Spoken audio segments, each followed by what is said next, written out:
What's up, everybody? It's Chad. We're back again with another episode of Ask Chad Grassy Logic. Today, I have my guest Judy with me. Thank you for coming today. Thank you so much for having me. Of course. And you guys came down from Albuquerque, so thank you. That was a long trip, and you guys had some issues and stuff. But I'm glad that you guys are here. I'm glad you're here safe, Yes, and we can get the episode started. So thank you again, and welcome to the show. Thank you so much for having me again. Of course. Yeah. No worries. Challenges. We just overcome that and we get here. So right, drive on with the mission. Yeah, exactly. It's all we can really do sometimes. Yep. Mm-hmm. But yeah, guys. So Judy, she has a couple of operations in the state and a couple of things going on. So I'll let you actually introduce yourself and tell everybody about what you have going on. Okay. So my name's Judy Gallegos. I own and operate Stoner's Haven, and we currently own we have a courier's license in the state, and so we operate B2B. Getting goodies out from cultivation, locations, manufacturing locations out all across the state, and getting them over to dispensaries where they can be put on retail shelves and get over to customers. And so we help the industry fill that gap and provide that transport. And then in addition to that, we do operate B2C. So that is kind of like your regular DoorDash model, from dispensary to customer. And so, yeah, we're just all about getting goodies out to across the state to everybody who needs them. Yeah, that's dope. So do you guys do courier services for other manufacturers and retails, or is it just for your own retails? So we do. No. So it's all service for the industry. Cool. And so, yeah, if you have a grow or something in Clovis and you need to get product to, down here to Doniana, we can definitely help out with that. We have transport that runs across the state Tuesdays and Wednesdays of every week.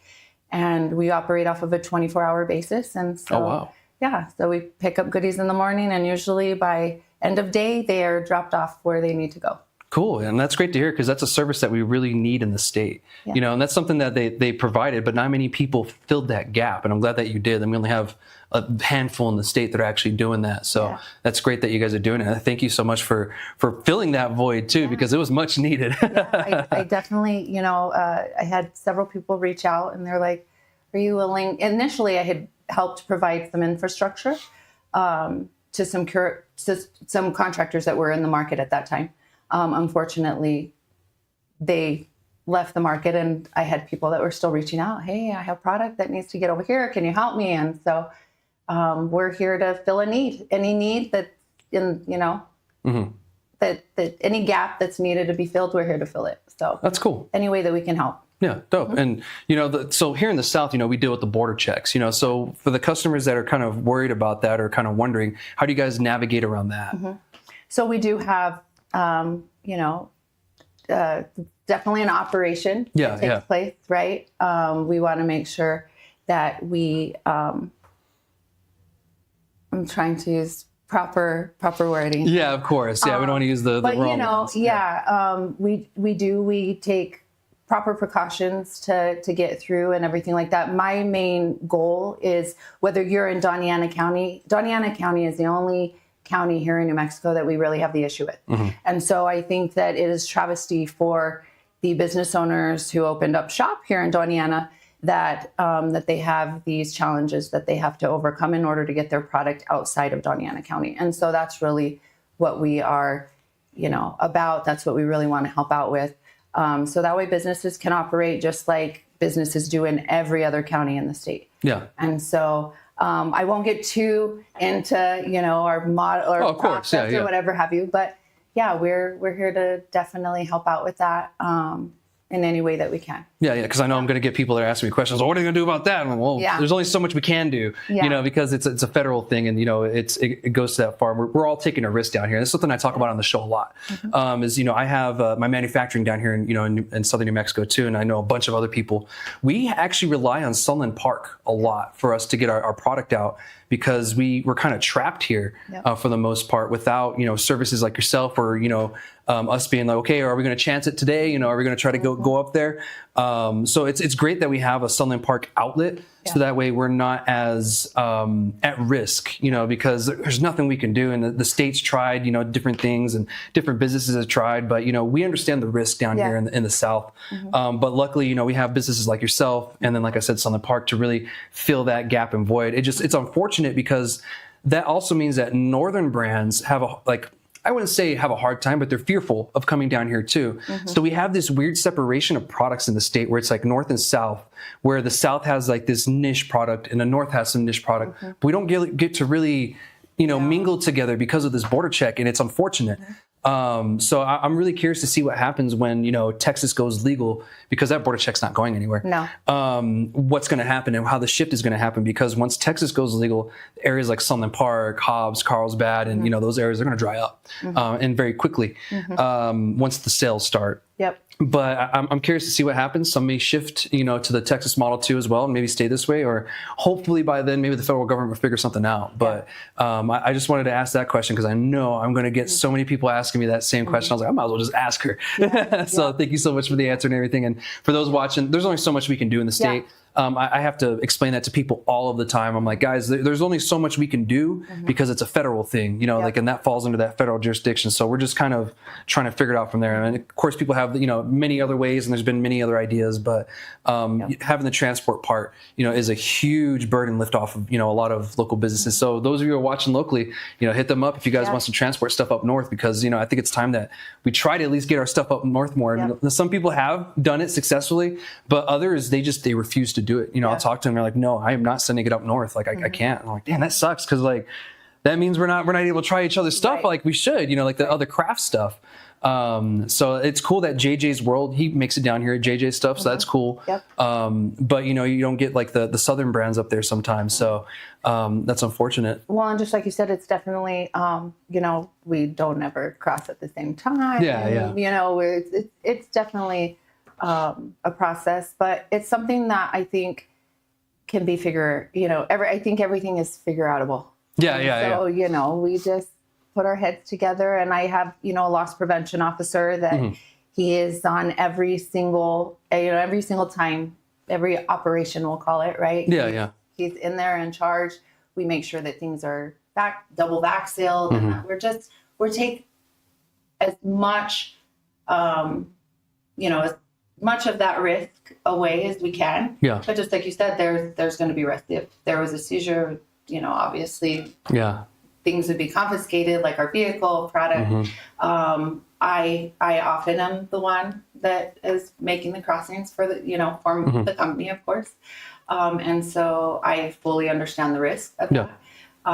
But I think that it is worth the risk to be able to, like I said, help these companies get product outside of just Doñana County. And I'm telling you, as somebody who's traveling around the state, variety is definitely something that's needed. You get to the eastern part of the state and you see 0 brands from down this way. And I'm like, why is that? You come down north or come down south, the southeastern part, you see nothing really from up north. And so we're really trying to bridge that gap as well, bring that variety.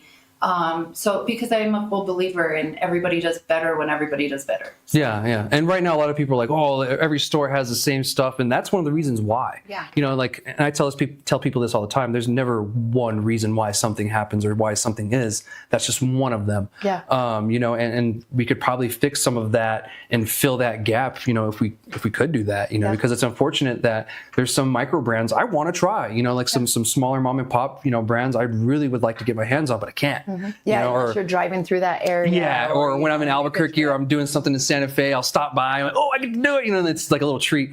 But I'm glad that you guys are filling that gap.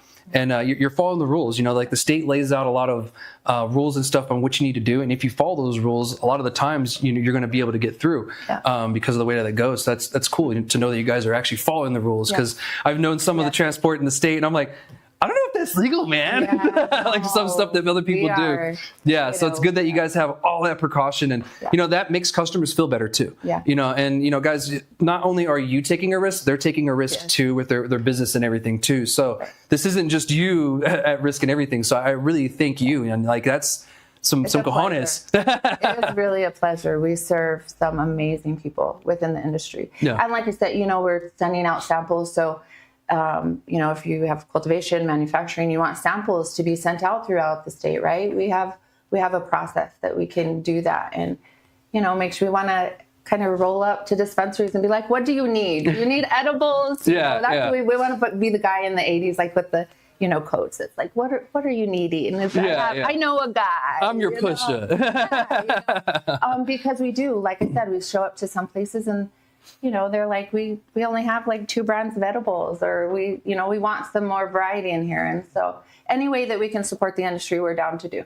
Dope. Yeah. Well, and thank you for sharing that with me as well. Yeah. That's something I wanted to touch on because, I was like, let me touch on the delivery thing, because transport in New Mexico, I wouldn't say it's new. It's just something, like I said, not many people have done. Yeah. And so to get people to know that side, I think that would, really help out and bridge the gap a little bit. When I jumped in 2024 and really kind of, jumped into B2C, jumped into the B2B, like I said, really providing infrastructure for others. And so really just kind of figuring it out, because exactly like you said, when I had got into this, there were very few other contractors in the industry. And those that came in, they seemed to go out very quickly as well. And so we wanted to make sure that we're here for the long haul and to really support. We also, just something to mention, if you're needing samples around, we also testing samples. Oh, okay. We also do transport to labs and things of that sort. So just all around, wherever. Anything. That's cool. Yeah. We even have people who are like, can you pick up some Mylar bags for us? Can you bring equipment? So, we're touching each part of the state every single week. So, in any way that we've been able to help, we definitely are, have done that and are down to continue doing that. Yeah, dope. Well, that's great to hear. And thank you so much for sharing that again. Big Bird Justin, what's up, homie? He's in the comments, so he's saying hey and everything. He subscribes every month. Hello. So that's cool. Well, let's jump over and talk about the retail. I really want to talk about this too, because you actually helped us out in Deming a couple years ago with the town hall. Mm-hmm. And back then I was under the impression that your only spot was in Deming, but no, you have a couple of spots. Mm-hmm. So go ahead and share that if you'd like, about your retail and what you guys are about on that side. Yeah. So we are. So initially I had started working with a company called Duke City Dank out of Albuquerque. We were just providing B2C infrastructure for them. And along with it was just fulfillment. So there was zero storefront. Since then, we are probably about 2 weeks out of rolling out it's called higher frequency in Albuquerque. And we'll have delivery right along there. We're also partnering, like I said, we have the DoorDash model. Mm-hmm. And so we're just expanding that for retailers and dispensaries. So I know in that location, we're like bringing on Neighborhood Plug, and we've operated Albuquerque, Rio Rancho, Santa Fe. We help Betty Nugs and Santa Fe out. Mm-hmm. And so that's just kind of what we like doing, is helping out, getting, like I said, the B2C. It's amazing. You show up to the door and you get people who, one, maybe they have medical reasons as to why they can't go to the dispensary, or they're dependent on a caregiver, or maybe they have a child, or they're broken, their car's not working, whatever have you. But we're able to provide that service and get it to their door and work with these retailers. And so, That's dope. Yeah. And that's great. I was wondering what the name of the dispensary was, but it looks like you guys kind of shifted name, because I remember it was Stoner's Haven or something like that. I don't know. Is that the transport name? Yes. Okay, cool. Yes. Yeah, that makes sense. So Stoner's Haven is the transport, and then higher frequency is, like I said, that'll be a retail dispensary out of Albuquerque that we've just helped. We've partnered with a manufacturing company to help provide the infrastructure for the delivery. And so they'll be doing delivery and retail. We have a group of individuals that'll go in there and kind of help on that end too. So, dope. So you kind of training, infrastructure for staffing, just kind of all of that. We're just here to really help. There's a group of us. Yeah. So you're not a one person team. No, not at all. So we help marketing, training, like I said, help provide infrastructure for retail companies, delivery. A lot of support, a lot of support roles. I like that, because a lot of the industry needs that, because training is a huge one. Like a lot of places they're lacking in that area. And you could tell when we talk to some of their employees, they're more or less wanting to just get the sell versus having retail knowledge. And that's something that's lacking, is actual real retail knowledge. And like some people are listening to some podcast bro who's never, done retail in his life, trying to tell them, how retail actually works. But retail is a particular thing. And cannabis retail is something totally different on its own too. You can't, retail cannabis the same way you retail Snickers. Like it's something totally different. And Snickers is a national brand on top of it. So you don't get that luxury. No. You're already trying to push these brands that some people don't know, because some of the ones that you name, no clue. Didn't even know that they existed. And I'm sure that they're the same way with the brands down here, because of that damn border check. And so I'm like, I should know these brands. Like I should be familiar. And I'm not the only one down here, like that isn't aware of certain brands, and that sucks, because we're one state. Like a whole new world when you go like up north, or when you go to certain, when I came down to Sunland Park, I was like, although do I? Oh wow! I was like a kid in a candy store. It was amazing. It is, and down here it's more the Texas market than it is like the original. Like Cruces is more the New Mexico market, but the South and the bordering area, especially Sunland Park, straight Texas market, and they cater to a lot of medical patients from Texas there. And so it's weird, we have to like work with each other, and like people up north don't really understand. They're like, why are you helping the Texans? It's like, well, we kind of have to. Like we have no choice. Like they're the ones who give us a lot of money down here. And so it's interesting, because it's just the differences and all that. That's just that's something I had to bring it up again. I'm like, that's so interesting. It's unfortunate that I don't know those brands, and I'd really like to try them. So maybe after the show you let me know where they're at, and I'll go try to see where they're at, so I can try some of those. When's the last time you went to Sunland Park? So we are actually in Sunland Park every Wednesday. Oh, okay, cool. Yeah, for transport, picking up samples or whatever have you. Yeah, so you guys are here frequently. Yeah, cool.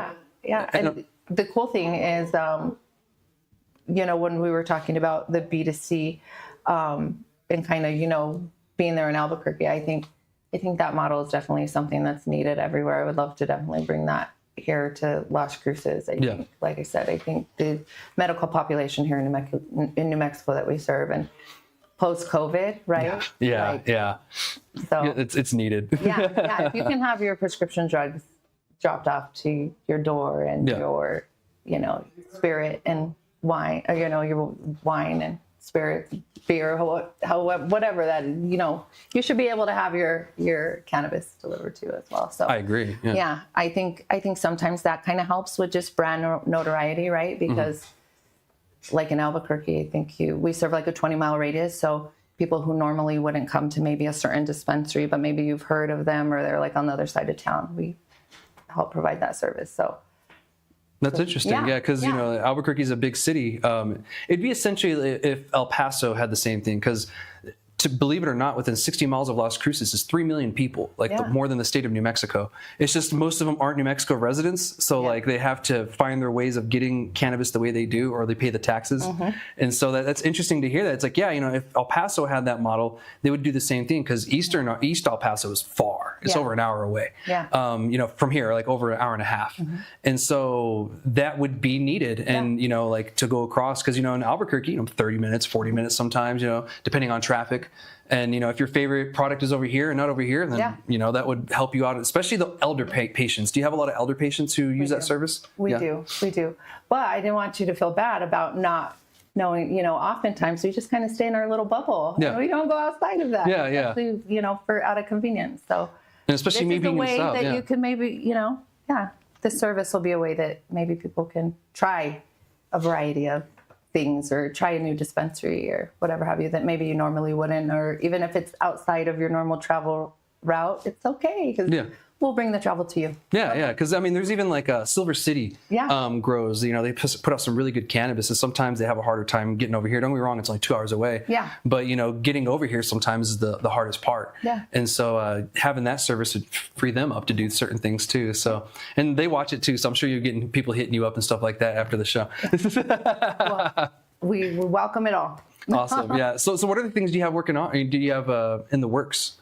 So really just honestly kind of just, we've had a lot of growth with B2B and B2C. And so we're just really kind of right now putting all of our efforts to supporting that. Yeah. And making sure that we, we're able to support correctly. I don't want to be in the industry and not do a stellar job. Yeah. And so that's what we're doing right now, and just kind of shifting, getting things together.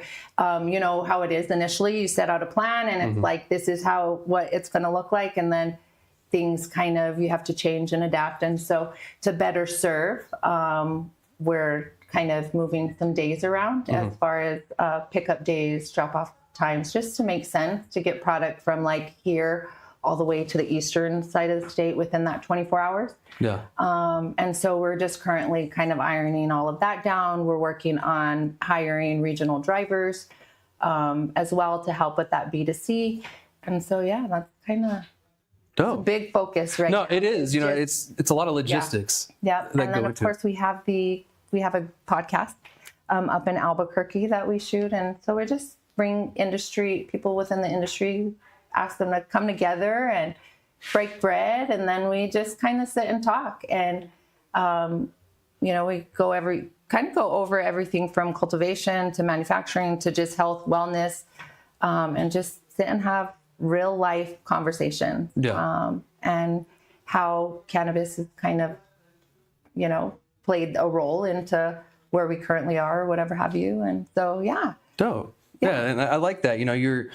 You're able to focus on other things too when you're not just focused like on a retail, or running a retail. You can focus on other things, and this gives you the opportunity to tell other people like myself who else is out there, because you're in it and seeing everybody and this and that and the whole pictures and all that. So that's real cool. And before we move on to the podcast, I wanted to ask some questions about that. Can you explain to my listeners what B2B and B2C is? Sure. Yeah. So I'm sure some are kind of curious. Of course. So B2B just means that we are transporting from business to business. So from like a cultivation site or hub to a dispensary. If we are transporting B2C, that is business to customer. So we'd be picking up from like a retail spot dispensary in this case, and then transporting the product over to the consumer, straight to the consumer. Got it. Okay. Like the DoorDash model. Yeah, exactly. Cool.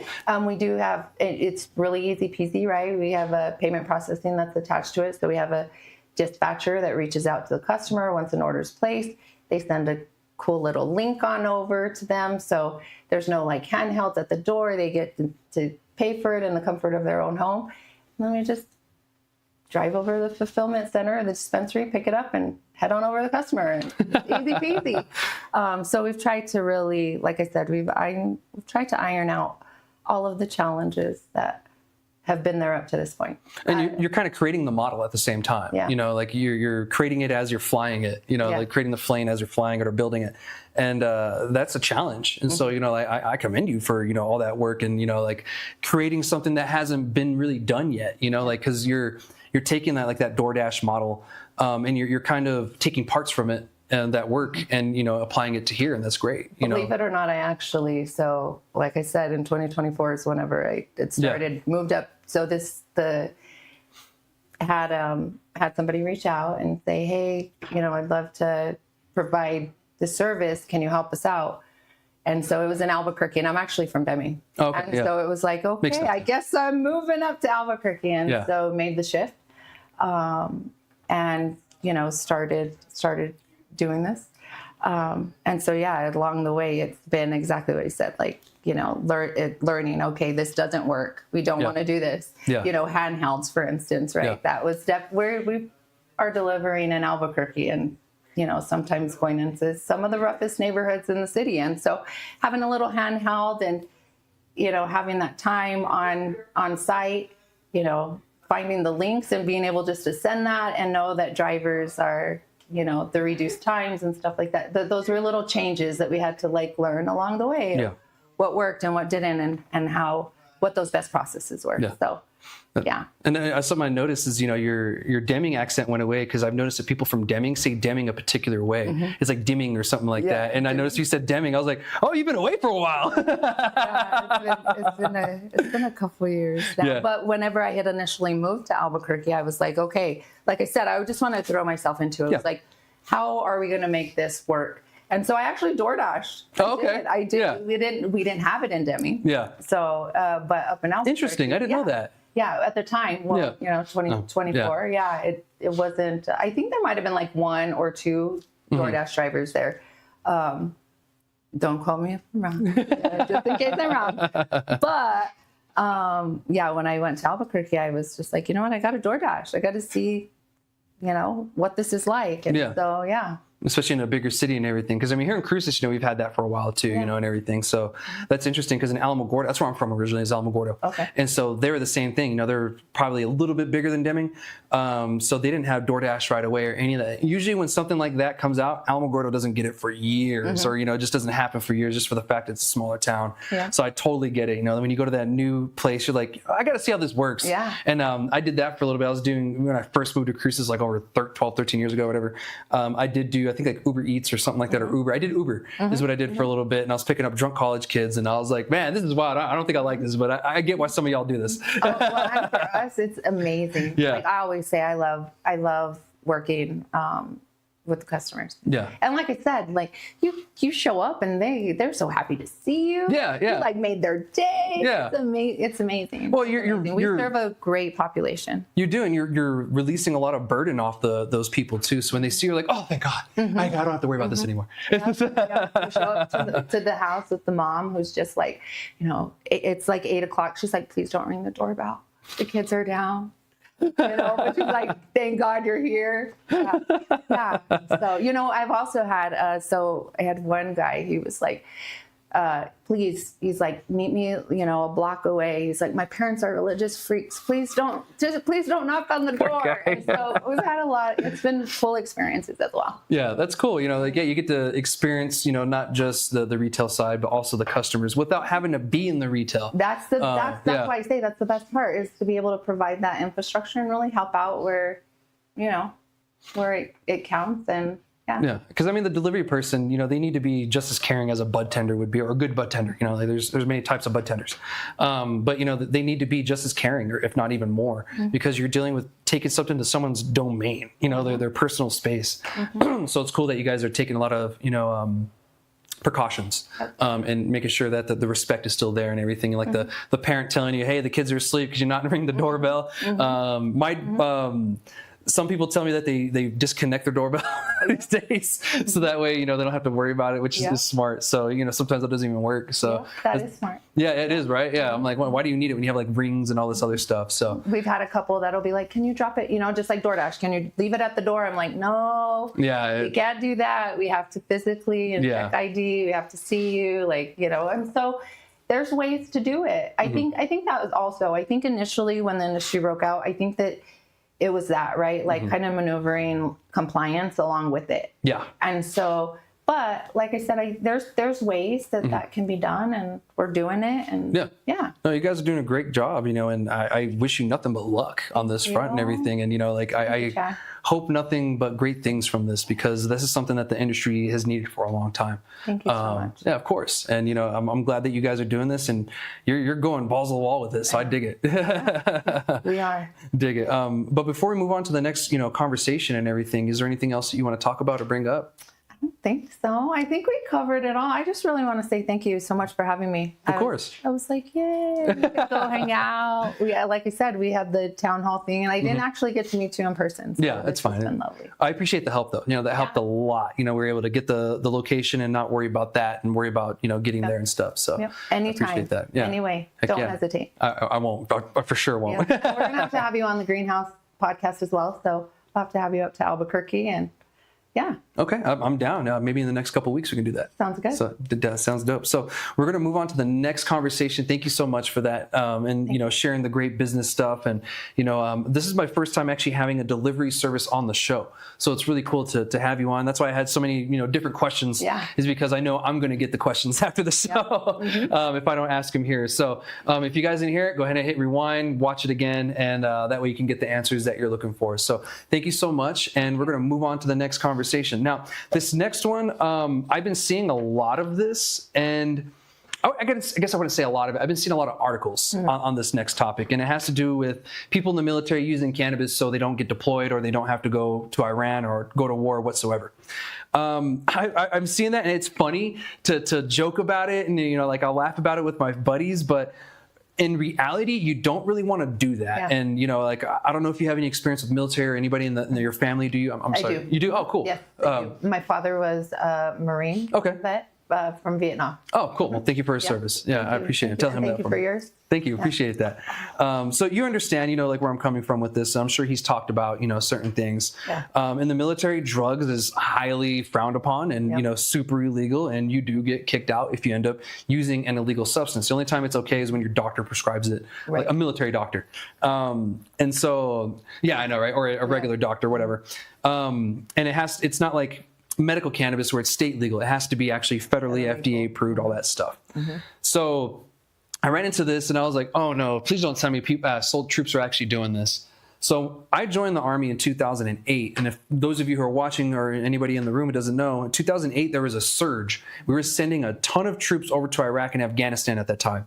And I just so happened to join at that time. And we had about a 75 to 80% chance of deploying, which I fell under that once I got to my unit.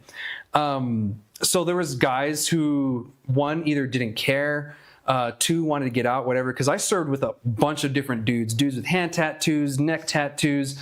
They were told by the judge, either you go to the war or you go to jail. Yep. And then you had the guys who were prior meth addicts that had like no teeth, and like, I don't know how they hid that from the recruiter. Because you're not even supposed to have like prior drug usage before joining the military. But when there's a surge and they need the numbers, I found out there's a waiver for like everything. And when it comes to the military, like messed up feet, people are like, oh, well, I have flat feet, I can't join. I knew a guy that I was in the Army with. He ended up getting kicked out because it was too bad. He had flat feet and he got a waiver for it. I was like, how'd you get in the military if you have flat feet? Dude, he's like, oh, waiver. And I was like, wow, they really are just sending everybody right now. And so like we had dudes like that, like, if you're able to do it, they're going to let you stay in, but he obviously couldn't. And so he got out through a medical reason. But you have those other dudes that, like I said, don't care. And they went and party on the weekend and did cocaine and, ecstasy and weed and all that. And they pop pot.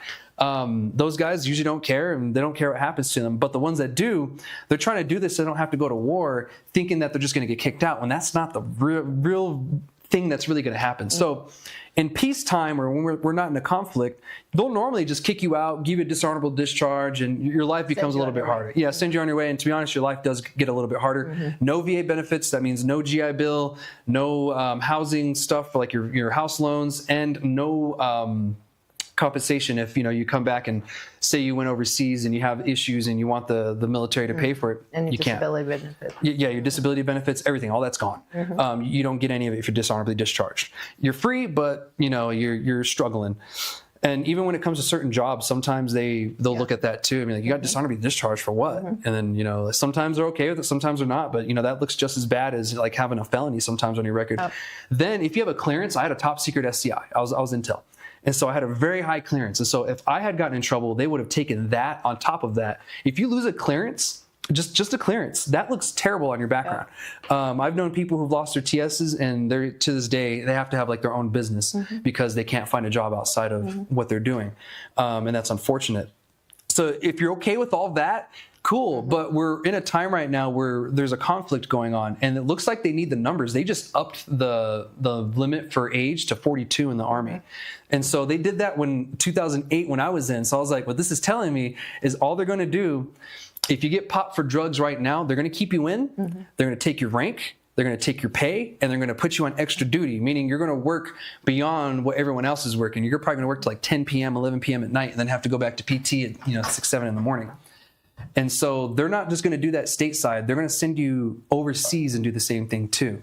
One of the guys I talked to on this, and he actually shared the story, and I thanked him for it because it was a really good example. He did a 6-year contract. He said he pissed hot pretty much every single time that they tested him. He said there wasn't probably one time that he didn't pass, or that he passed. And so he was in Iraq, did 15 months. Took his pay, took his rank, was doing extra duty the whole time, made his life a living hell. And they did not kick him out. He got honorably discharged, but after they made his life hell and he pretty much got out as a lower ranking guy and all this other stuff. So it may not even work of getting kicked out by doing drugs. You're better off talking to someone who in JAG, and military guys, you know who that is. Those of you watching civilians, it's just military lawyers and stuff like that and the law stuff. Go talk to them, or your chaplain, which is also like a priest or whatever. And they'll usually have better information for you and routes to go versus this. I just don't see ruining your career and future in your life for this, or doing this is the smartest route. There's other ways to do it and to go about it. One is being even family. If you're married and you have kids and there's a conflict, say your wife has a really good state job and she works whatever, and you can't leave the kids, they'll kick you out because you're not available. It'll be honorably, but they'll kick you out, and that's one way. Another one is medical. Like I said, medically that happens. Probably the most common is people getting kicked out medically. Yep. You could do that too. But doing drugs, please don't. Wait till you get out and to get that DD-214. And now that I've said all this, what are your thoughts on this? That now that we got all the information out. Well, I mean, so yeah, I'm right there a lot. I think that I think that you'd be creating a much worse situation by doing that. I think that, then you look untrustworthy. I mean, that definitely, I think, will follow you, around for a lot longer than if you just chilled. Chill, do your thing. It out. Because and I thought about it too, but I was like, you know what? Because I actually decided to use medical cannabis while I was still in the Army. Right. But I just did research and I learned. I saw this meme a while back, and I had a bunch of dudes sitting in a room, soldiers, and they're on their PTs, so they're doing something, probably getting ready to deploy. This guy had a book and it said how to grow cannabis, and I don't know if it was his way to try to get out or what, but it was blatant. Like, I am reading this book about weed. And someone made a joke. It's like, man, that guy probably gets picked for every random drug screening. And I'm like, probably. But that was me when I was in the Army. I was learning everything I could about cannabis before I got out because I didn't want to go the same route. I lost my sister to prescription pills. And so I didn't want to go that route. And I knew the VA, thank you. And she was a vet too.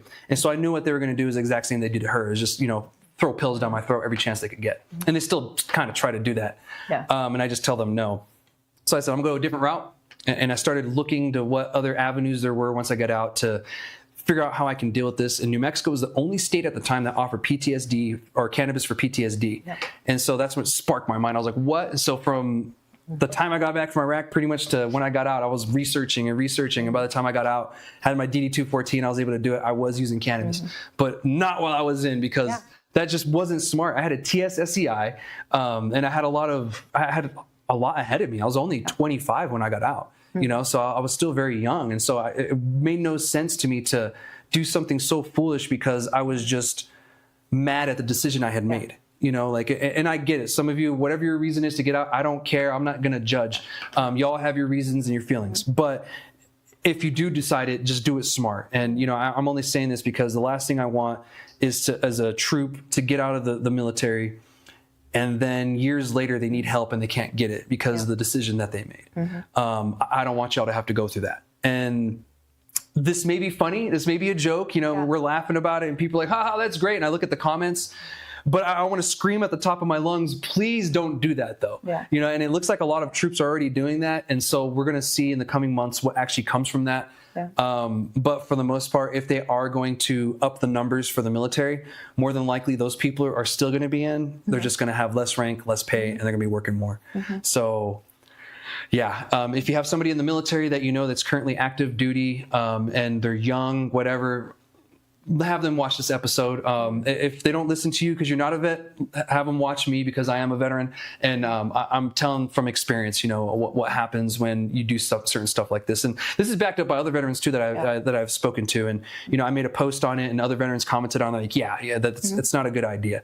So just do your time, or go speak to JAG and see if there's other ways of getting out. You can even get out with the school drop. You can get out like up to 6 months early from what your ETS is if you're going to try to go to school. There's things like that.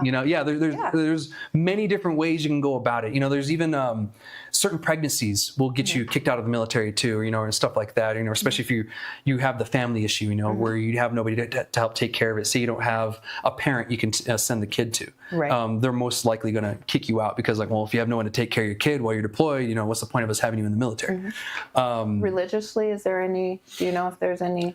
There is. So right now, and that's I'm glad that you brought that up. There's an uptick, I think over 1,000% of conscientious I forget, objectors. Yes, thank you. Conscientious objectors, meaning they don't want to kill people or whatever, and it's a thing that's been going on for a long time.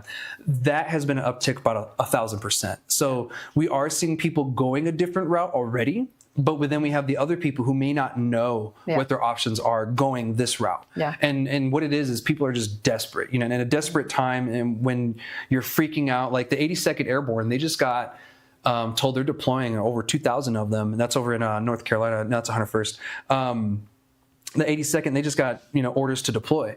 So that could stem from that. You got dudes that just found out, okay, I'm deploying. I'm going to do drugs and get out. Like I'm just going to do this, blah, blah, blah. When they don't know that if they need you, they're just, you're not going to go anywhere. Your life is just going to suck. Yeah. But, or, they found out, okay, cool. What's my options from here? And they're going the route that they know. And it could be the older guys that have been in the military a lot longer versus the guys that have been in maybe a few years or their first contract term.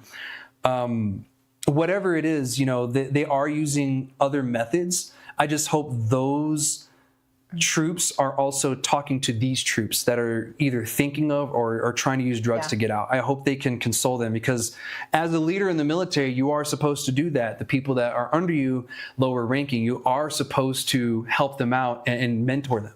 So those you NCOs that may be watching this, or ex-NCOs, reach out to your buddies and let them know that if they have anybody in their unit that's thinking about doing this, tell them fucking don't. There's so many other ways to do it, and we don't need the suicide rate to go back up or to get even higher than what it was when I was in the military, because that's what I'm worried about. When you got people that don't want to stay in the military, things like that happen. And, if they don't have a way to get out, they feel trapped. I remember being in Iraq like 7 months in, and I just felt like I was never going to go home. So I know the feeling. I know how it feels of feeling trapped, but don't do this. And I know I'm kind of dragging it on. I need to stress it, just how much you guys can really screw your lives up if you do this. Anyway. And just like there's so many other options and loopholes. Exactly.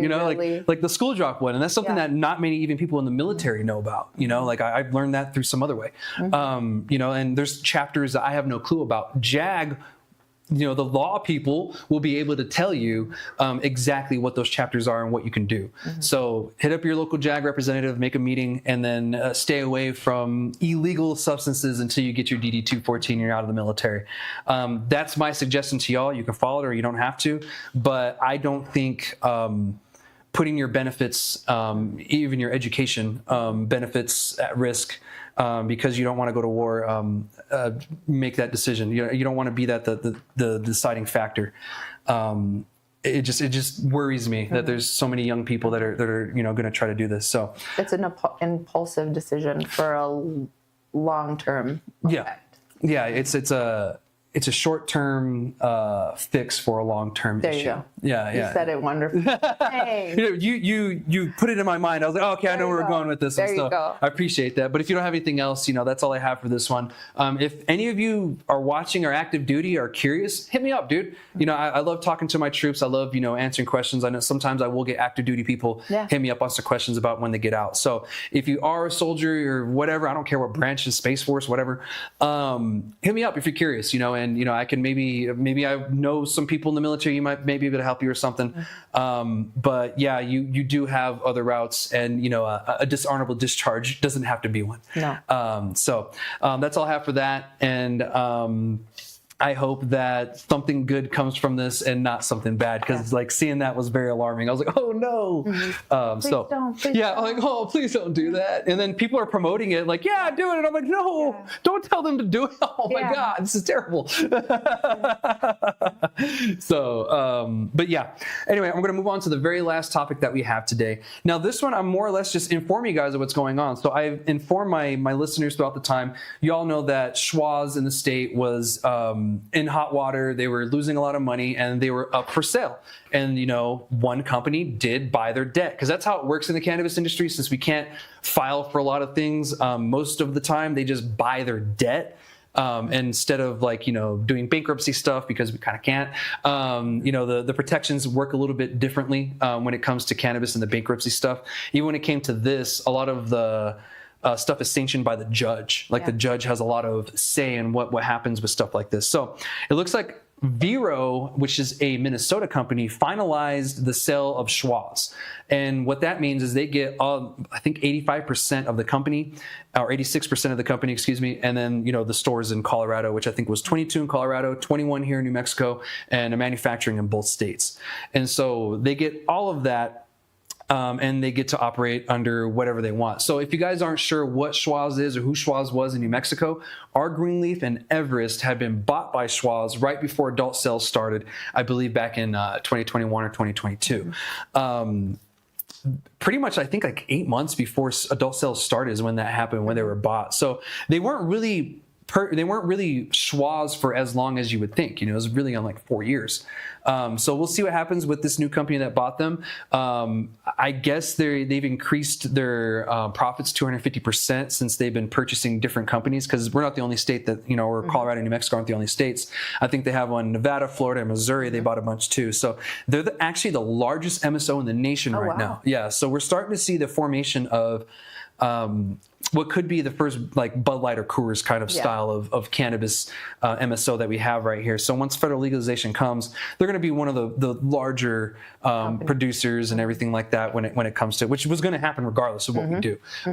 It's just we wanted to make sure that mom and pops had a seat at the table too. Right. We knew this was going to happen. So I don't know really what's going to happen with this company or where it's going to go, but I do know that yes, our Greenleaf and Everest are maybe going to have a name change. They may stay the same names, but there are some changes coming to those shops. So if you do shop there and you are a customer or a patient at any of those places, just know that there could be closures, there could be name changes, or there could be location changes, because they did actually shut down one of their grows in Colorado after purchasing this, and it was over 100 employees that were let go, which is unfortunate. Wow. Yeah, I'm like, oh my gosh, that sucks. Yeah, that's a huge thing. So employees, dust off your resumes just in case. If that is the case, I don't know what's going to happen. It's probably going to be a couple of years that they're going to be navigating and moving stuff around. So there could be some shops that shut down. I don't know who or what right now. So, just stay on your toes and be ready. Don't expect it to happen, but don't let it leave the back of your mind at the same time too. So we'll see what happens. It looks like they're just trying to go and buy as many places up as they can, troubling businesses, and either try to fix them up or get them good enough to sell again. But we'll see what happens, because what works here in New Mexico doesn't work in Colorado, and vice versa. So, and everyone is like kind of in their own stages, right? Because of rollout. So of course, exactly. Some that are like, they're much further out in the establishment of their, their program and their industry within their state. 100%. Then you have others that are like, it's like wild, wild west. They're still trying to like figure it out. So. Yeah. And I feel like we're kind of in that category. We're still figuring it out. Like I usually tell people, and I've been saying this for a long time, usually markets don't mature until after 5 years. And we're hitting that next year, which it seems like we're on that timeline. We're starting to stabilize more. The prices are, don't get me wrong, they're a little low, which I think they will go back up a little bit eventually once we get this plant count thing situated in the future. And there are a lot of retails closing down. See that good or bad. I see it as a good thing, because there are some that need to shut down, and at the end of the day, we're going to see who the real players are at the end of the day when it comes to this. And we're starting to see it mold. We're starting to see people kind of figure it out, but we're also starting to see people shift. Here in New Mexico, we allowed the consumption lounge model, and not every state did that. Colorado doesn't have it. No. Washington doesn't have it. A lot of the early adopters of cannabis legalization didn't even think about that. Nevada has them. We have them. A couple. I think Missouri has them too. Yeah, Missouri has them for sure. They're actually doing some dope stuff with their consumption lounge stuff. So good for them. I think New York does as well. Yes. New York's doing it. And I think some other eastern states are thinking of it too. I think Massachusetts is thinking about it, and maybe Connecticut. Correct me if I'm wrong on that one. But they're all thinking about it, because it just makes sense. Like why why keep us in a little bubble? And who knows, maybe Viero will make a cool consumption lounge. I hope that's what they do. Yeah. Because, like I'm tired of just seeing the regular retail model everywhere. But when we have the option to do so many other cool things in our industry here in New Mexico, not many people are doing it. Now, I will say this, Astro Buds in Sunland Park, they're doing it great. Amazing. Oh my God, that is such a great place. If y'all ever have the chance, go down to Little Dubai, Sunland Park, and check out Astro Buds. Such a great atmosphere. The mocktails, so good. They actually picked up old bartenders from El Paso, like, the bars, and they brought them to here. And so now they use that same style to make their mocktails and for the cannabis drink. It makes sense. It only makes sense. It's smart. And I love the red beers, they're good. They actually have 0% alcohol beer that they can make their drinks with and infuse it with the cannabis. So you can get that beer flavor without the alcohol. Of course, that would be illegal too, if it had alcohol. So it's actually really cool. So maybe they'll do this. I don't know. I kind of hope they do, because that's something that I feel that an MSO has the funds for. Yeah. They have all this money. They try to make the coolest retail. I'm like, well, why not make a cool lounge where it's like a budding grill, where we can all go and hang out with. I'd go. Yeah. I love lounges. So we'll see what happens. What are your thoughts really on this whole, transition, I guess, into the Viero for Schwazze? Well, I mean, I think it's obviously probably really early to kind of tell good or bad. Yeah. But I think that for customers, at least they don't have to, they still have their places that they can go to. And, that's always, I think the market right now it's a hard market to stay in and be in. And so it's so sad anytime you see anybody transition or whatever have you, but yeah, I wish them nothing but the best, and I hope that it ends up being exactly what is needed. Yeah. To continue pushing those two companies. Yeah, me too. Forward. Because regardless of how I feel or anybody feels about the Schwazze or any of those dispensaries, I don't like it when patients lose access. Yeah. Regardless of who it is or what it was. Coming from the medical days, I sat here as a patient myself with lack of access. Yeah. So whenever I see a patient lose it, it's unfortunate. Mm-hmm. So I'm glad that they didn't shut these places down and they were able to keep them open, and someone picked up the bill and said, no, we'll keep them open. Yeah. How many of the 22 or 21 in the state will stay open? I don't know. Yeah. I do have a feeling that some will be closed down. It's a business move. Mm-hmm. And that's unfortunate if it happens to be in a place where patients don't have as much access as they do in other states. That's kind of why I mentioned that, just because I'm like you, I was in Deming, and I had carried my medical card, and for a long time there was zero access there. And so we'd had to come to Las Cruces, or you'd have to go to Silver City. But, and so I always, I hate to see customers lose access. Yeah. And I really hope that they are able to pull that together and transition beautifully and be able to provide their customers, great support. Yeah, me too. Service. Yeah, 100%. And thank you for that, because, I don't get to talk to many other rural patients either, or the ones that knew how the rules, because I was the same way. I either had Las Cruces or Ruidoso. Those were my only two options back in the day, and one had a border check.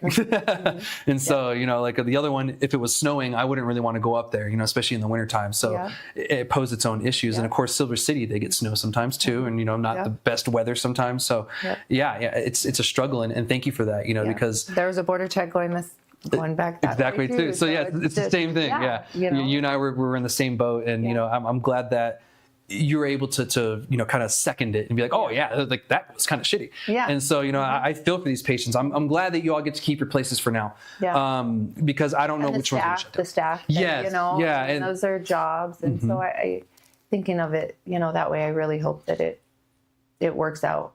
It pans out for customers and for their employees. Me too, because, unfortunately, like the grow in Denver, I don't want to see 100 New Mexicans without a job or having to look for another job. So we'll see what happens. I wanted to mention this because I guess it just got finalized, and I'm like, okay, well, we're going to see some changes in the state. We'll see what happens. And I looked in a little bit more how they're doing, and it looks like they're doing better. They're still in the red.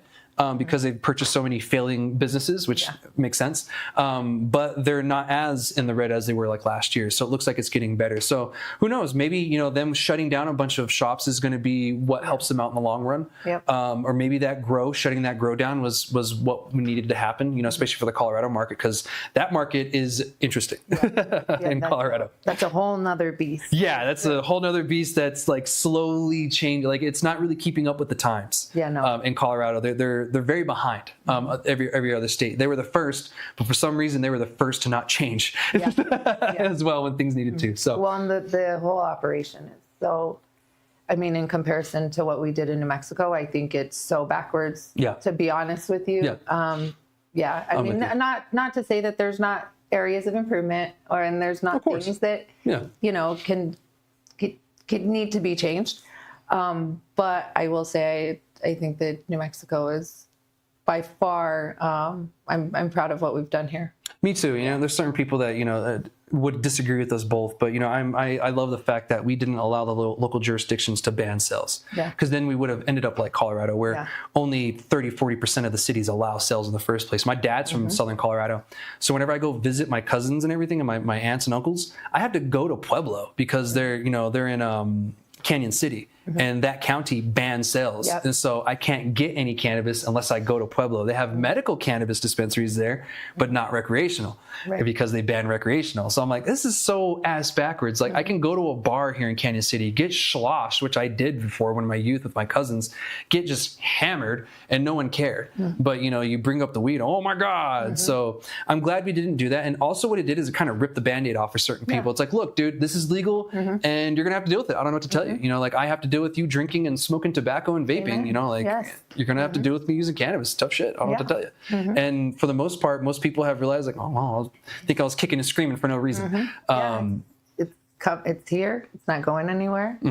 And and I've had to tell old people that. I'm like, dude, why are you trying to fight this? It's here. It's not going anywhere. So what's your deal? And then they have nothing to say. They're like, well, I'm like, well, what?